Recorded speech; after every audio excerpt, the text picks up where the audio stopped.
Всем привет! С вами Лерисель, и я продолжаю читать свой фанфик «Ветер». У нас 7-я часть. Ну что, поехали! Чонгук действительно уехал сразу же, как оторвался от Тэхёна, раскрасневшегося, тяжело дышащего, льнущего к нему. С сожалением, разорвав поцелуй и мягко погладил его по щеке, он выбежал из комнаты, и вскоре послышался звук открываемых ворот и выезжающей машины. А Тэхён остался стоять посреди спальни и обалдевать от самого себя.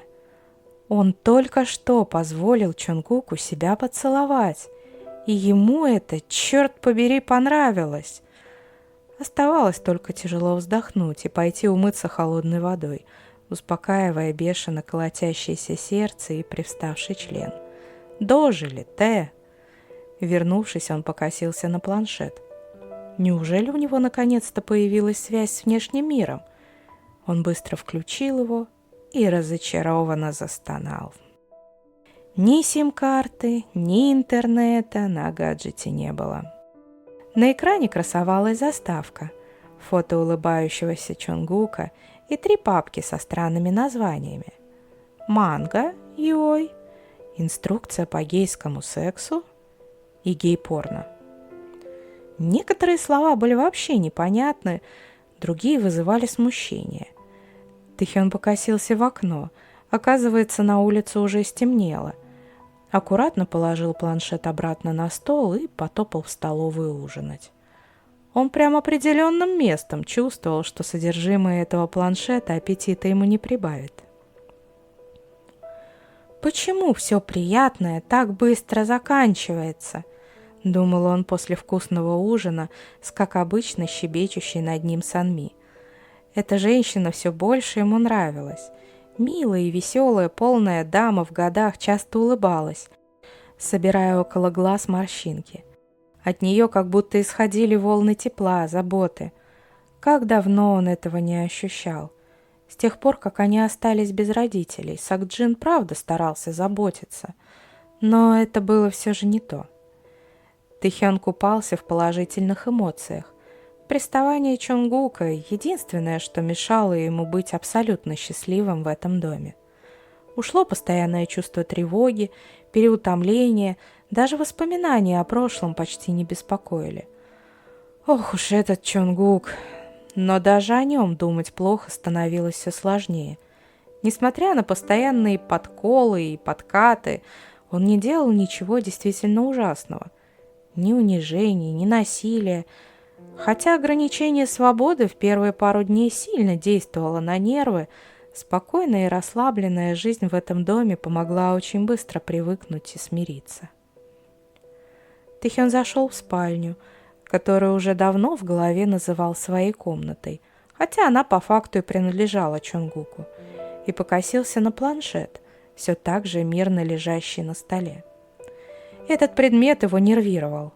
Оттягивать неизбежное — не самое умное занятие, но какое приятное. Поэтому он прошагал мимо стола и отправился восстанавливать нервные клетки в джакузи. О да, этот дом скрывал множество крайне интересных мест. Теплая вода приятно массировала все тело. На поверхности плавала целая гора безумно вкусно пахнущей пены. Тэхён блаженствовал в тишине и спокойствии. Он потянулся за стоящим на специальном широком бортике стаканом с охлажденным соком, и одна из струй гидромассажа мягко ударила его в пах. Здесь сцена, в которой Тэхён чем-то интересным занимается сам с собой в джакузи. К сожалению, YouTube такое выкладывать не разрешает, поэтому в полной версии можно это послушать только на Бусти. Мне жаль. Ну, а мы поехали дальше. Он устало откинул голову на бортик. Мысли о том, что его ориентация медленно, но верно окрашивается красивым лазурным цветом, больше не вызывали панику. Приятное просто не может быть неправильным и грязным. Значит, и беспокоиться особо не о чем. Полностью расслабленный и довольный, он вернулся в комнату. После полученного удовольствия содержимое планшета больше не казалось пугающим, и ему стало любопытно. «Ну что ж, приступим», — храбро сказал он себе и включил девайс. Куда бы залезть первым делом? Гей-порно сразу было решено даже не открывать. Он морально был еще не готов смотреть, как голые мужики что-либо друг с другом делают. Да, ему нравилось то, что творил с ним Чон, но это другое, вы не понимаете. Следующая папка с некими инструкциями тоже была отложена на далекое будущее. Он смутно представлял, что между мужчинами должен быть с нюансами. Но где он, а где Кекс? Правильно, они пока не вместе, что бы там себе не планировал Чонгук. Он не такой, и все тут. Оставалась папка со странным названием. Что такое манго, он знал. Был бы интернет, смог бы загуглить непонятное йой. Но 5-я точка подсказывала, что там явно не будет девушек с большими сиськами. Затаив дыхание, он ткнул пальцем в иконку. Ну точно. Внутри оказалось несколько ярлыков, на которых нарисованные парни в лучшем случае просто стояли рядом. На большинстве картинок они обнимались или даже целовались, а на парочке присутствовали ошейники, наручники и прочая садомазо атрибутика. Эти он сразу решил вообще даже не открывать, такое ему совершенно не нравилось. Выбрав показавшуюся ему нейтральной картинку с парнем в ханбоке, он открыл историю. Ему нравилось все историческое, а тут еще и парень был одиноким и каким-то задумчивым. Название немного напрягло «Ночные этюды», но мало ли, может, это писатель какой, сочиняющий в ночи стихи. Первое, что его порадовало, это действительно качественные картинки. Он когда-то увлекался манго, но там часто художники изображали все до крайности схематично или даже мультяшно, так что он с удовольствием погрузился в чтение. И что же? В первой же главе мужик, изображенный на обложке, положил руку симпатичного мальчика себе на пах, а этот милый мальчишка, внешне казавшийся абсолютно невинным, оказался художником срамных картинок, изображающих исключительно гейский секс. Вот черт! История, однако, захватила, и он продолжил чтение. На 3-й главе его пробрал дичайший хохот, и он практически свалился от смеха с кровати, на которой удобненько устроился с планшетом. Что его так рассмешило? О, он просто добрался наконец до сцены с сексом. Цензура иногда бывает крайне странной. И вот оказалось, что тут все стратегические места были закрашены белым. И получилось что-то вроде зияющих белым светом анусов. А члены, это были натуральные белые световые мечи, как у джедаев. Эта мысль заставила его просто согнуться от дичайшего ржача. Отсмеявшись, он все же вернулся к манге. Сюжет затянул так, что он понял, что наступил рассвет только когда планшет выпал из ослабевших рук и ударил его по лицу. Пару суток он читал, отрываясь только на еду и редкий сон. Постельные сцены его практически не возбуждали. Уж слишком миленьким был пассивчик, и ни себя, ни Чона он с ним ассоциировать не мог. А вот следующая история заставила напрячься. В игрушке потрясающе красивый и утонченный лорд жестко драл накачанного мускулистого воина, и Тэхён поплыл. Нет, так жестко себя вести, как главный герой, в мыслях не было, но вот распластанный под ним Чонгук начал планомерно являться в мокрых снах. До возвращения Чонгука оставался всего 1 день. Начитавшийся развратной манги Тэхён сидел на шезлонге около искусственного пруда и грустно смотрел на оставшиеся папки. Нужно, наверное, было хоть немного ознакомиться. Но идея смотреть порно по-прежнему вызывала отвращение, а инструкции, по его мнению, он уже насмотрелся в манге. Там все было максимально наглядно, и минет, и риминг, а уж поз совершенно немеренное количество. Дрочи не хочу, как говорится. И если уж быть честным, то и правда дрочил. А уж мокрые сны преследовали постоянно. Напрягало только то, что в них он всегда был сверху, и его очень волновало, как к такой его фантазии отнесется явно активный актив Чонгук. Снизу не хотелось быть категорически, и все ахи-вздохи пассивов в мангах так и не смогли вдохновить хотя бы попробовать.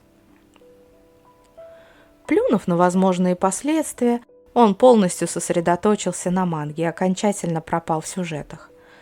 Однако в мозгу у него невольно начал крутиться интересный вопрос. Он уже смирился со светящимися джедайскими мечами вместо членов и даже привык не обращать внимания на все эти дайв, толк, хлюп и прочие звуки, сопровождающие нарисованный секс. Но во всех мангах у активов были просто гигантские габариты в штанах.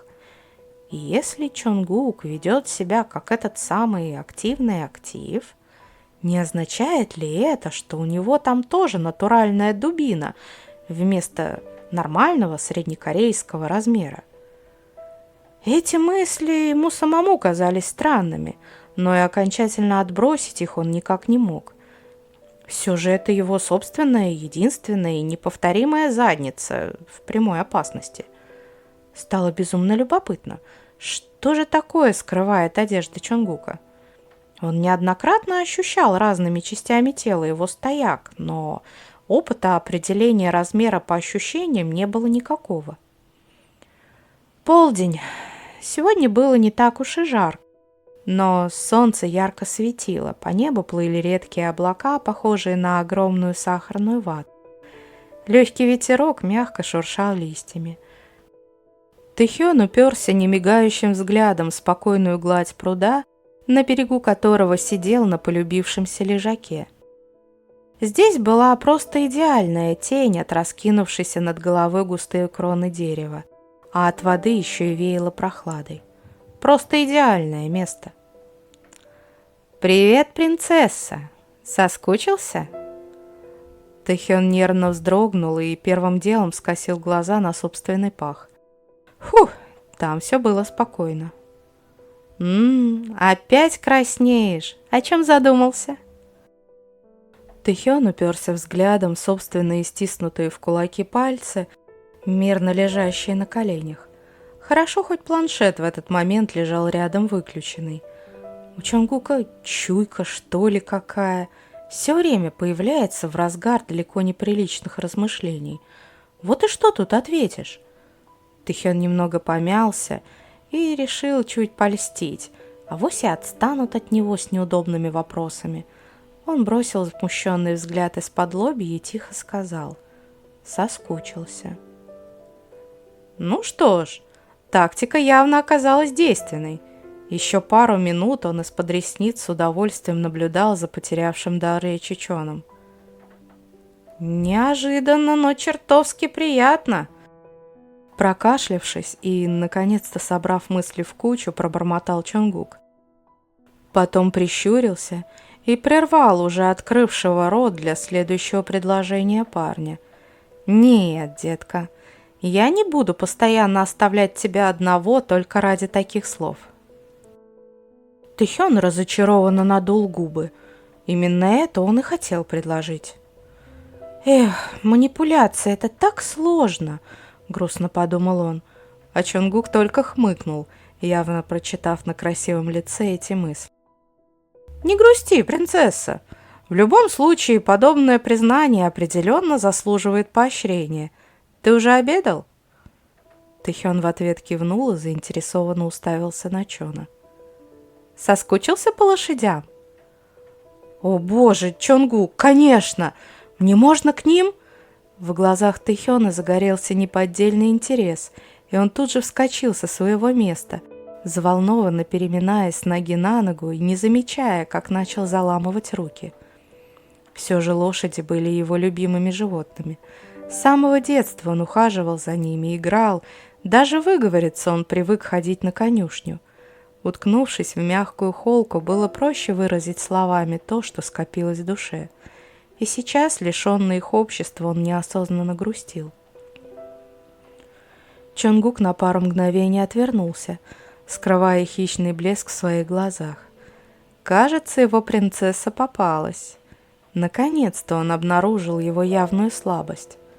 Убрав с лица ухмылку, он повернулся обратно, мило улыбнулся и мягко проговорил: «Можно, детка, тебе все можно». А про себя мысленно добавил: «За определенную цену, моя прелесть». Тэхён еле сдержал себя, чтобы не запрыгать на месте от переполняющего его восторга. Сверкая ослепительной, счастливой улыбкой, он сцепил руки за спиной, чтобы ненароком не схватить Чонгука и не поволочь за собой на буксире к заветной калитке. Ну а что? Не все же время Чонгуку его за собой таскать. Ну что ж, 7-я часть на этом заканчивается. Напоминаю, что в ней есть вырезанная по правилам Ютуба сцена, которую вы можете либо послушать на Бусти, либо прочитать на Фигбуке. И я хотела бы кое-что добавить. Я действительно фанат манги, и конкретно «Ночные этюды» и «Игрушка» — это мои любимые работы. Там несколько жестковато, но у всех свои вкусы, да? Так что если вдруг, то, пожалуйста, найдите, посмотрите, прочитайте. С моей точки зрения, очень интересно. Ну что ж, услышимся в следующей части. Всем пока!